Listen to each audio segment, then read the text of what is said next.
Hello and welcome back to Bicycle Legs and another edition of Anniversary Albums. Today we're looking at albums that are having a significant anniversary in the month of June 2024. For those who are new to the series, when I talk about significant anniversary, I mean one ending in a 5 or a 0, so 50th, 25th, 40th, that sort of thing. You'll get the hang of it as we go along. I've picked 10 albums as I do every month. And again, there are a lot of albums that were on my longer list that I left out, so please do let me know in the comments which ones you think I should have included. So let's get straight into it with our first album. It's having its 45th anniversary in the month of June. It was originally released on the 1st of June 1979. It is one of my absolute favourite albums by this artist. It is their second album, and that is Duty Now for the Future by Devo. Now, I've done a Devo Studio Albums Ranked episode. I will leave a link to that in the description. This was the follow-up, of course, to Are We Not Men? We Are Devo. Didn't do quite as well either commercially or critically. I think it's a better album. I enjoy it more. Funnily enough, some of the songs on here are actually older than the songs that are on Are We Not Men? Sort of things like Smart Patrol, Mr. DNA and Secret Agent Man and stuff like that. But you've also got wonderful short instrumentals like Devo Corporate Anthem and Timing X. You've got songs like Clock Out, which is another old song. Wiggly World, Blockhead is absolutely brilliant. Anybody who doesn't think that Devo had some prog influences, I mean, listen to Blockhead, it's in 11/8. Strange Pursuit is great. Swelling Itching Brain. If you've ever had a migraine, this song will speak to you because it really does sum up in like 4.5 minutes what having a migraine is like. The Day My Baby Gave Me a Surprise was the single on this album. Pink Pussycat, one of the strangest songs they ever did, except for maybe some of the stuff on the hardcore Devo releases that came out later. As we said, Secret Agent Man, Smart Patrol, Mr. DNA. I mean, that's still one they play in concert to this very day. Red Eye at the end. It's just a wonderful album, top to bottom. Absolutely love this album. It's either my favourite or my second favourite, depending on what day you ask me. It's between this and New Traditionalists for me every time. The next album we're going to have a look at is having its 35th anniversary in the month of June. It was originally released on the 5th of June 1989. It was considered a critical comeback for this artist, I think, after a couple of albums that really had not done very well with the critics at all. And that is Flowers in the Dirt by Paul McCartney. I love this album. This is, of course, the album where he collaborated on a few songs with Elvis Costello. But he really is on the top of his game on this album. I've done a Paul McCartney Studio Albums Ranked. I picked a top 10. I'll leave a link to that in the description. This one made my top 10. I think it's one of the very best Paul McCartney albums. I mean, it's got the wonderful My Brave Face, which he co-wrote with Elvis Costello. Great single. You know, you've got Rough Ride, You Want Her To, Distractions, absolutely beautiful. We Got Married, which has Dave Gilmour on guitar on it. Put It There as a beautiful way to finish out side one. You've got Figure of Eight. This one was another single off the album. Don't Be Careless, Love. How Many People is just wonderful. And Motor of Love, beautiful song to end the album. I love this album to death. It's a great, you know, I mean, this album's 35 years old, but it's still sort of considered latter day Paul McCartney because he's been around for so long.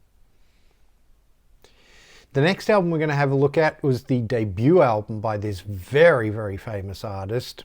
It was originally released on the 6th of June 1969, so it's having its 55th anniversary in the month of June. And that is Empty Sky by Elton John. This album didn't do very well when it first came out. It wasn't until his second album, which was the self-titled, had the big hit Your Song on it. That's when sort of Elton John really broke through into the mainstream market. I really like this album though. It doesn't sound like any other Elton John album. It's got a quirkiness to it. It's got a bit of a progressive rock feel to certain tracks on it. You know, it's got the beautiful Skyline Pigeon on it. It's got, you know, it's got a number of wonderful songs on it. It's got, you know, Lady What's Tomorrow. It's got Gulliver's and Hey Jude. That, you know, the title track, Empty Sky, definitely got a prog influence to it. You know, Valhalla, Western Ford Gateway. These are songs that mostly, except for Skyline Pigeon, he would never go and revisit these songs in concert and things like that. And that's a bit of a shame, because I really think there's a charm to this album. I like it a lot. The next album we're going to have a look at is also having its 55th anniversary in the month of June. It was originally released on the 13th of June 1969, so exactly 1 week after Empty Sky. It is the third album by this artist, and that is More by Pink Floyd. Their first of two soundtrack albums, soundtracks for Barbet Schroeder films, French art films. You know, I first knew some of the songs off this album, not from the album itself, but from the Relics compilation. You know, songs like Cirrus Minor and the Nile Song are both on Relics, and I loved those songs. So it was great when I got this album, because it's got so many other wonderful songs on it. Cymbeline, Crying Song, Green is the Colour. You know, all these gorgeous songs on side one. And then side two, you've mostly got instrumental pieces, except for Ibiza Bar. You know, you've got things like Main Theme, More Blues. Quicksilver's really, really trippy and psychedelic. You've got the rather silly Spanish piece. And then you've got the dramatic theme to round it out. It's a great album. It's, you know, probably a mid-tier Pink Floyd album for me, but I think most Pink Floyd albums are really, really great. And this is no exception. It's an album I go back to and listen to quite a bit. The next album we're going to have a look at is having its 45th anniversary in the month of June. It was originally released on the 13th of June 1979. And that is Candy-O by the Cars. This is the follow-up to their debut, their self-titled debut. And, you know, a lot of people would argue it's just as good as the debut, and that's hard to argue. I mean, it's got Let's Go, one of their most recognizable songs. But, you know, you've also got things like It's All I Can Do, which is another song that still gets played on the radio quite a bit. You know, you've got Double Life, Shooby-Doo and Candy-O. Those three sort of almost run into each other. You've got Night Spots on side two, You Can't Hold On Too Long, Lust for Kicks, and then it finishes with Dangerous Type, which again is a song that still gets played on sort of classic rock radio quite a bit. Not quite as iconic as that debut album, but not far behind it, I would argue. The next album we're going to have a look at is the youngest album we're looking at this month. It was originally released on the 14th of June 2004, so it's having its 20th anniversary in the month of June.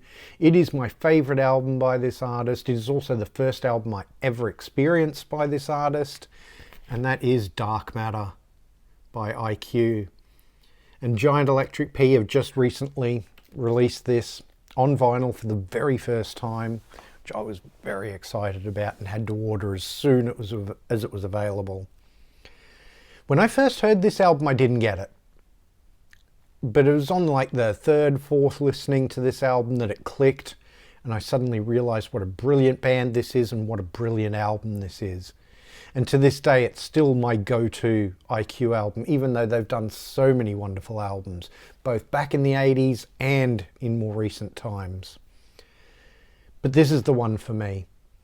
It just, you know, when I'm not feeling great, this album, funnily enough, it can really sort of make me feel better, lift my spirits, even though it's actually quite a dark album, as the title Dark Matter would suggest. But you've got just so many classic IQ songs on here. You've got Sacred Sound, Red Dust Shadow. Sacred Sound, you know, it's in all these really tricky time signatures and that sort of thing. Red Dust Shadow is this really eerie piece until it sort of kicks into gear halfway through. You Never Will is a relentless song. Born Brilliant, savage lyric. And then you've got the absolutely incredible sidelong epic Harvest of Souls, something like 27 minutes long. Just an incredible piece of music from beginning to end. I love this album to bits. And it's probably one of my, you know, top 10, maybe even top 5 favorite progressive rock albums of any band. So high praise indeed, I know, but I love this album, so please do check it out if you don't already know it.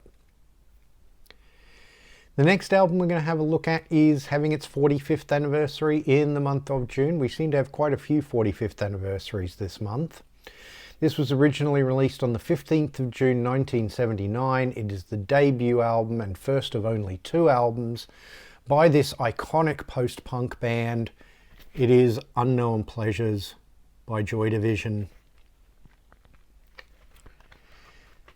You know, this album is relentless. It's post-punk, it's dark, it's brooding, but it's brilliant. It's absolutely wonderful. You know, you've got Disorder, you've got Day of the Lords, Candidate, New Dawn Fades, great song.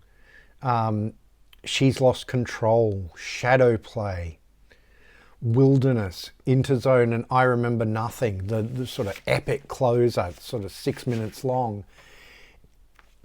This album, I mean, Closer is probably the album that more people know of Joy Division. Closer's maybe a little more commercial, if commercial is a word you could even use with Joy Division. It's a little more accessible, maybe that's a better word. This is not the most accessible album, but if you let it sink into you on repeated listenings, it's just an incredible album and a very moving album, I think. And I mean, that cover too is just absolutely iconic. The next album we're going to have a look at is having its 35th anniversary in the month of June. It was originally released on the 20th of June 1989. It's a Yes album in all but name. I think you know what I'm talking about. It is the one and only album by Anderson, Bruford, Wakeman, Howe. Yes had kind of split into 2 camps by this point. John Anderson had left the sort of West Coast Yes with, you know, that had Trevor Rabin and Tony Kaye and that sort of thing in it. He got together with Bill Bruford, Steve Howe, Rick Wakeman, put this album together. They weren't able to use the Yes name because the band on the west coast of the US owned that name, so they put it out under their own names. But you listen to this album and it sounds like Yes, albeit Yes of the late 80s. It's definitely more progressive than the albums that had been done with the Trevor Rabin lineup. Not that those albums are bad. I mean, I like those albums. I particularly love 90125. I think it's one of the best Yes albums. But it doesn't sound super progressive. Certainly not the way their 70s albums did. This album does. It's even got, you know, songs that have, you know, movements and that sort of thing. You've got the wonderful themes. Love that. Fist of Fire is a short but really cool song. Brother of Mine, an edited version of that, actually made it onto the radio here in Australia, which is a bit unusual because progressive rock really didn't do very well in Australia, especially not by the late 80s. But Brother of Mine definitely did get played on the radio here, and I love it. I remember hearing it on the radio and falling in love with it straight away. Birthright is a beautiful song. The Meeting, really, really gentle, lovely song. Quartet has those real sort of 70s Yes feel to it.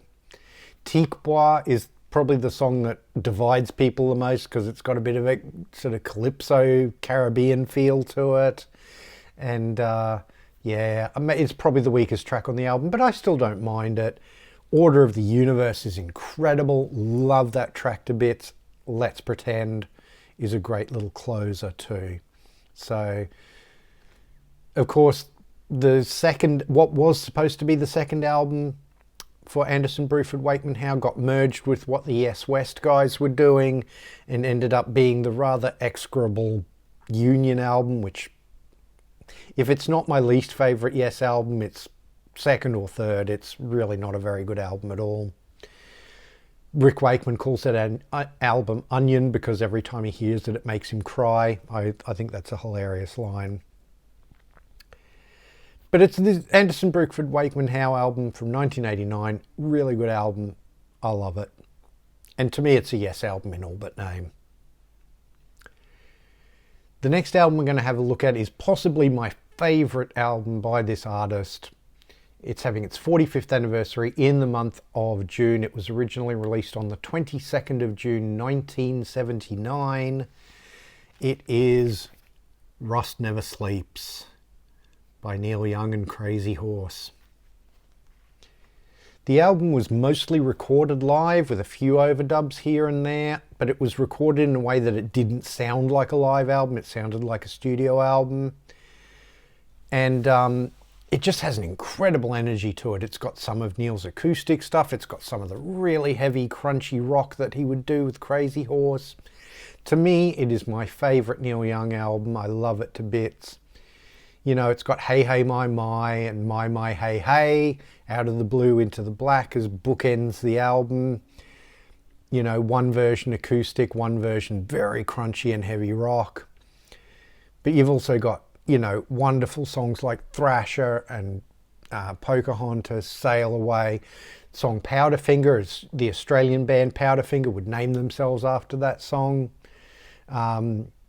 Welfare Mothers, and Sedan Delivery. It's just my favourite. Yeah, I think it's got everything I love about Neil Young in one place, on one single disc. Just, to me, the perfect Neil Young album. So, and then the last album we're going to have a look at today is having its 40th anniversary in the month of June.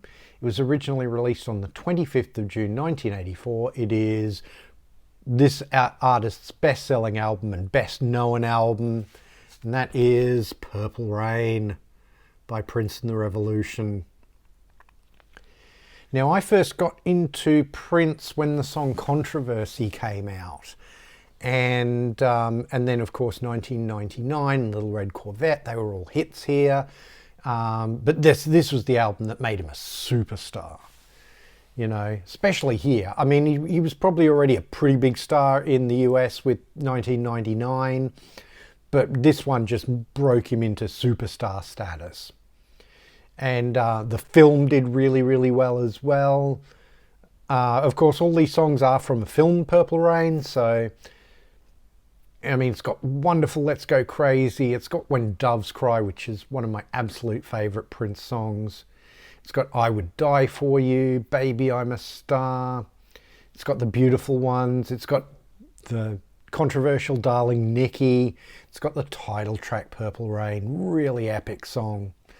Just top to bottom a wonderful Prince album. Prince is one of those artists, he's done so much music and so many different styles of music that I find it hard to love everything he did. But the things I do love that he did, I love to bits, and this is definitely one of them. So there you go. That's my anniversary albums for the month of June 2024. As I said, please let me know in the comments which ones I left out that you think I should have included. Some of them may have been from my longer list. Some of them may be things that I never even thought of, and I love it when you guys bring up those albums because it makes me go and listen to them. Please do like, share and subscribe. It really does help the channel out.